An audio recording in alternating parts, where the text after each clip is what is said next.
Well, hi, welcome to Ridge Talk. My name is Daniel. I am one of the pastors here at South Ridge Church, and today I'm going to be hosting Ridge Talk for us today. I've got Pastor Looch on the couch with us.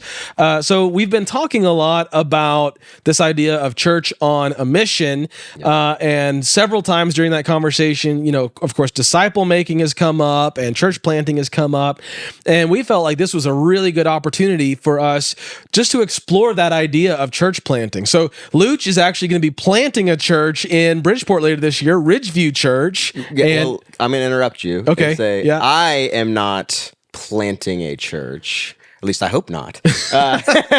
We are planting a church, and we're part of a church planting network. So that's really helpful. Much bigger than just me. That's exactly right. It's not Lone Wolf, Lone Ranger Looch out. Lone Ranger Looch is such a great name. That's your new nickname. Sounds awful, though. Right. So, okay, that's a good reminder. Looch is leading a church plant initiative, a church plant effort, right. But he is not alone in that. South Ridge is coming behind him, obviously, as a church. We are the sponsored church, sending church, and we are part of a larger church planting network that is all about this. It's part of this much larger vision of planting churches throughout West Virginia, and it's one that I'm pretty jazzed about. I really like this idea of planting churches, and so let's dive into that real quick then. Okay, so you are leading a church plant initiative here in the next few months. Just to clarify, just so we're all on the same page and we have the same language, what is a church plant? What does that mean? Why do we use that language? Yeah. So church plant is it's an autonomous expression of the worldwide ancient church. Right. Well, you read that in a book somewhere. Sure. So a church plant, it's a church that's going to be situated and rooted in a specific community. It's like starting a new church. Yeah. So it's going to be its own church with its own, or an expression of the global historical church. Right. Yeah. A new expression. It's its own, So it's not a church plant. Isn't we're reinventing the wheel or we're doing completely our own thing, but at the same time, it is going to be contextualized. It is going to be situated in a specific place and seeking to, make the impact needed in that particular place.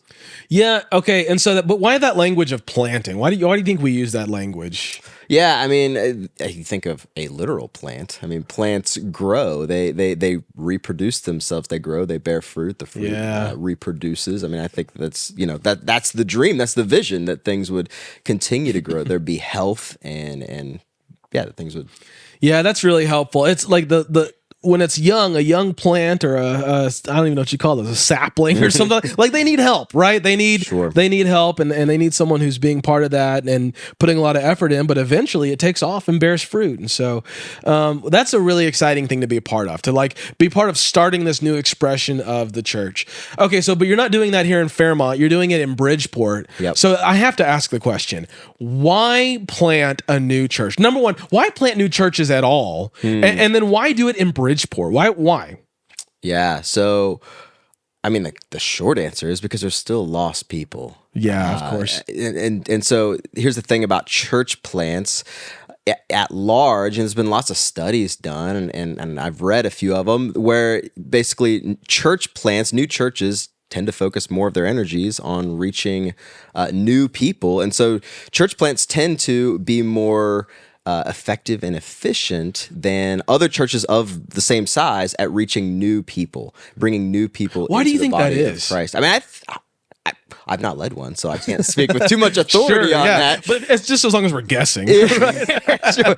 I mean, my guess would be, my sense would be, because you're focused on reaching the community, on reaching out, and there's a sense to which, we don't want to come into a place where we're talking about in West Virginia, there's already churches in Bridgeport, right? Sure. And so our aim is not to come into a place like that and get people from this church and this church and this church to come over. Our aim truly is, hey, there's still lost people in this community. And so what we want to do, and I think this is the case with a lot of church plants, what we want to do is go and build relationships with those people and invite them into the body of Christ. Man, that's so refreshing to hear. Okay, but why Bridgeport specifically? Why are you doing it in Bridgeport? Yeah, I mean, on the one hand, Bridgeport is it's where, I've lived in Bridgeport other than 4 years of college since 1999. Right. I mean, I've been there. I've been rooted there.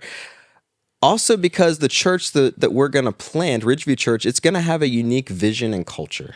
Oh yeah. As opposed to, and that's not a bad thing or anything. It's just a reality of, we're coming out of Southridge Church. And so we're bringing a lot of vision and culture from here, but there's also, different people, myself included, but the rest of our core team, we're a certain, we bring our own vision and approach and culture. So in some ways we're going to do some things differently just because we're unique individual people. And so as a church, I think there's still a space in Bridgeport where the vision that we're going to pursue is going to be unique in Bridgeport. Man, I think that's such a helpful thing to hear because, so what I hear you saying, number one is we're not trying to go steal other people's people, right? It's not sheep stealing over here. We are trying to reach unreached people in that community. And we know that the number of people who are unchurched or unreached is growing even in the States. Yeah. You don't have to go around the world to find an unreached people group, although there's certainly a lot of opportunities in West Virginia for people to attend a church. There are unreached people. So you're not trying to go and steal other people's other churches' people. But the other thing I just heard you say was, okay, well, while this is part of this, it's an ancient church, right? I mean, this is not the cult of Looch. This is right. You're not starting your own thing. This is an ancient. This is the Church of Jesus Christ, and there are many expressions of the Church of Jesus Christ in Bridgeport. What I just heard you say was, but none of them will have the same unique expression, the same unique vision, the same unique culture. Is that what I heard you say? Yeah, I think that's right. I think that's really helpful. So you talk about the unique vision. What is that vision? You have a unique vision for reaching Bridgeport. What is that vision? Yeah, so let me start. I've kind of been workshopping a mission statement, a vision statement. Yeah. The mission statement is simply, as I have it written now, is we're a community that exists to bring glory to God and make growing disciples of Jesus.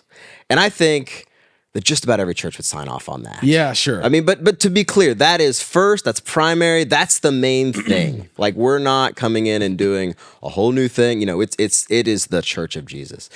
The vision, I think, is where, it is a little more unique. So the vision statement that we've been working off of is we believe all Christians are meant to be formed into the image of Christ as disciple-making disciples. Okay, now that's huge. So that's rooted in, we believe it's rooted in belief, but it's also aspirational. You're saying it's our belief that people, say that again, that they need to be formed into the image of Jesus Christ who become disciple-making disciples. As disciple-making disciples. That's aspirational. We believe this, and so we want to do things that produce that outcome. Yep. Right? That's the idea. Okay, so there's two aspects of that I'm really curious about. One is the disciple-making disciples, right? What does that mean? What is a disciple? What does it mean to be? It's almost like you're using multiplying language. Yeah. So a disciple, I mean, on the one hand, to be a disciple is to be a learner. Yep. But there's also wrapped up in the idea that if you are a disciple of someone, that you're apprenticing under them, that you're going to become like your master. For a Christian, that's Jesus. Right. It's not me. It's not the people of the church or whatever.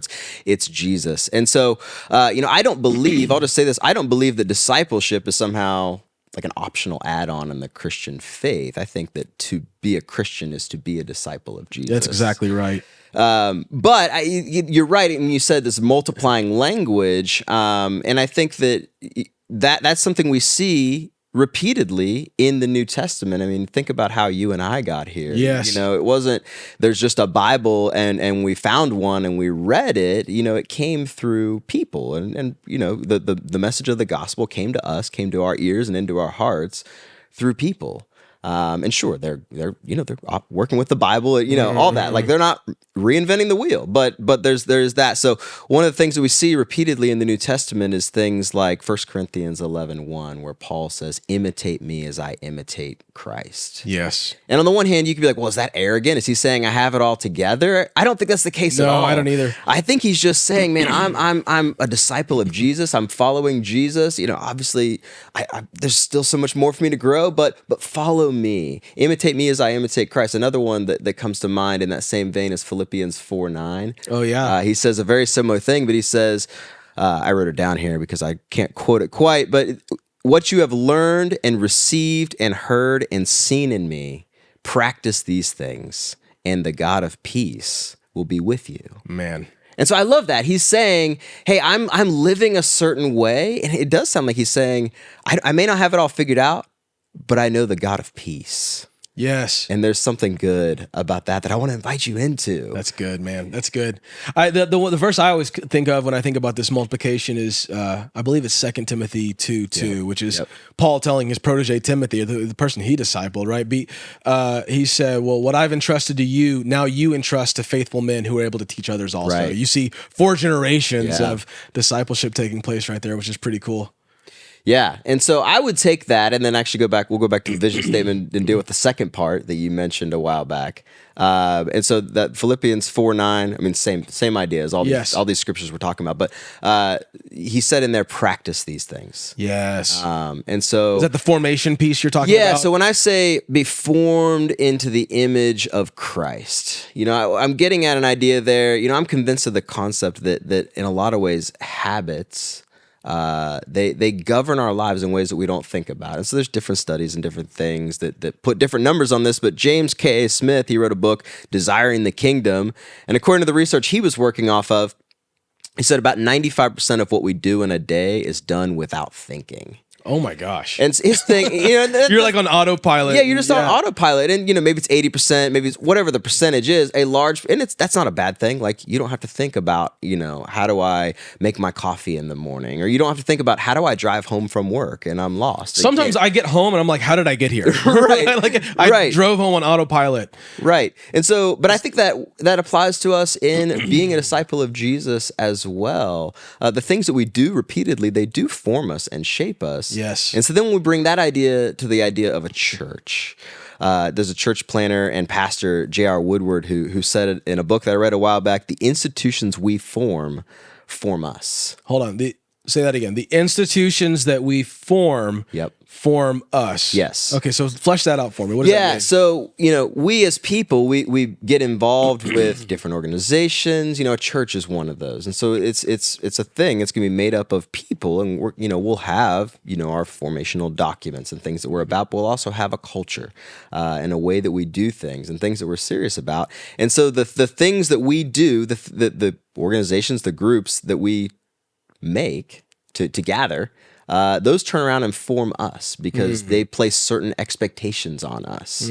So, to be a part of this church, these are the things that culturally happen in this church. These are the things that they emphasize over here. These are the things they emphasize over here. And those things have a formational effect on us over time. Like the things that matter are the things that, what's in you is going to come out.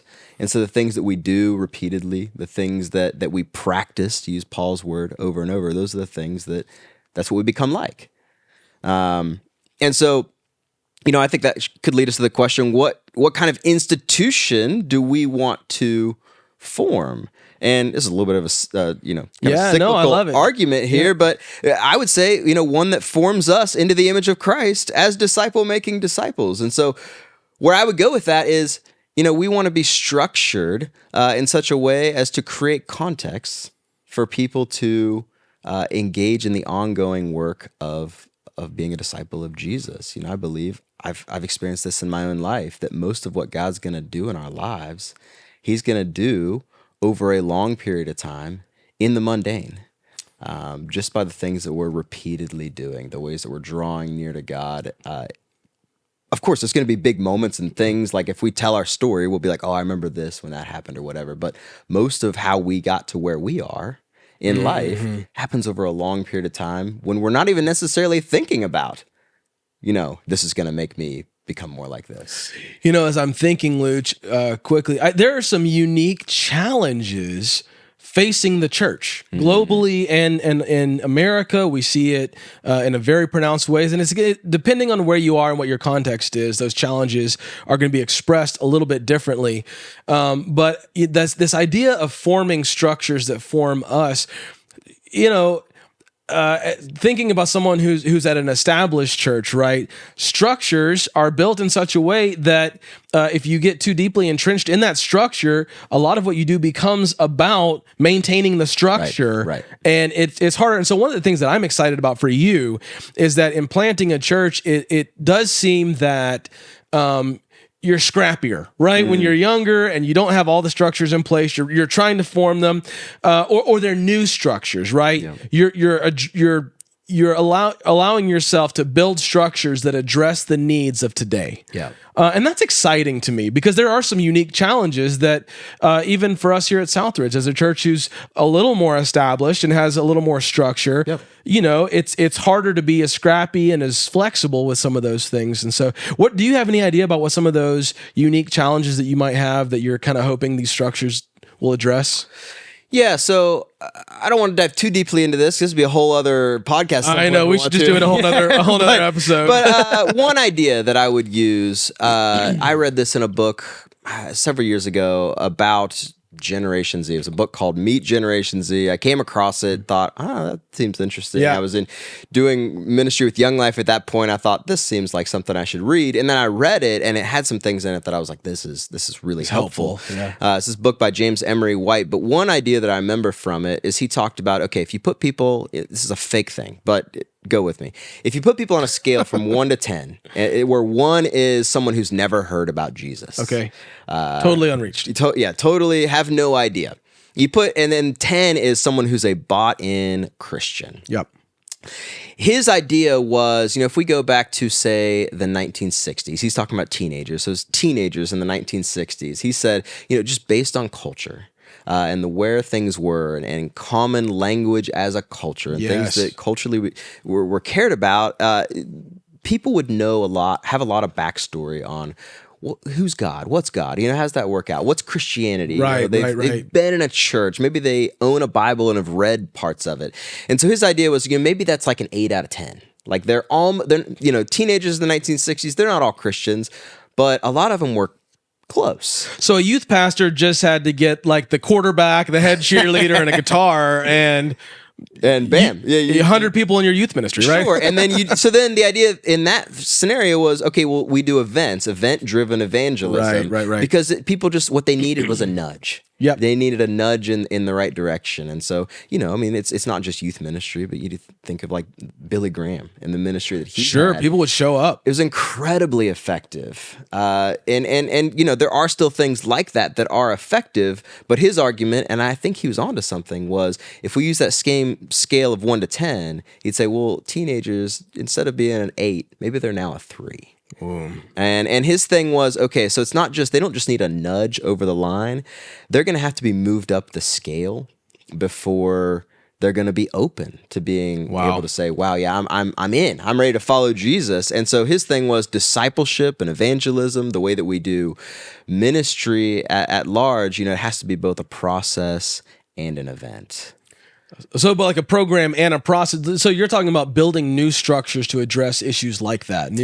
Yeah. So at the same time, I want to say, look, we're going to have a Sunday morning worship service, right? Of course, right? And different people do that different ways. We want ours to be, primarily for believers, for Christians. We want to edify them, but bring them into a deeper relationship with Jesus and all that. But at the same time, we also want to be structured in such a way that everything we do is open to anyone, like anyone, whether whether they're that 1 or that 10, they could come in and they would understand what's going on, that they would feel welcomed and invited into that space. And the language wouldn't be off-putting right. And so, we want to structure our structures, our church, around things like that. And so, we'll have a Sunday morning service. We'll do small groups. Sure. Here we do things that we call life groups or, kind of shorter term studies or whatever. We're going to do that kind of stuff as well. We might, put it under a different heading or whatever.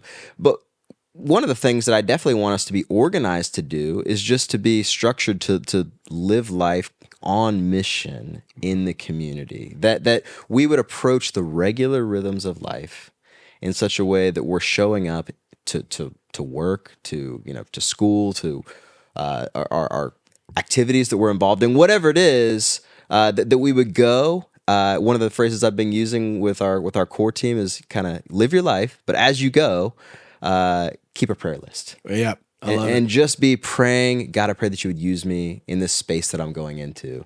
And then, God, show me where you're already working and help me to, join you in what you're already doing. And so I really want to make sure that all of the things that we build out, all the programs that we build out, that they're really creating a context for fueling that. That in everything we do, we're trying to see, God, what are you already doing? How can I join in what you're already doing? Show me, give me your eyes, God. Yeah. Where who's the person that needs me to reach out to them? Who's the person that I can be the light of Jesus in their life right now? I don't need them to know me or follow me. I want them to follow you. But we want to engage in that work. And so we want to build out a church that's structured specifically around those kind of things. Looch, I just love getting to hear your vision for Ridgeview Church and getting to see your passion for it and the excitement. And I'm really excited for you and for, I'm excited for our church as well to partner with you in that and to go and to be part of starting something new, planting something new that's going to bear a lot of fruit in Bridgeport. Well, let me ask you one more question then. For everyone who's watching, I know we got a lot of Southridge people watching, but there's going to be other people watching this.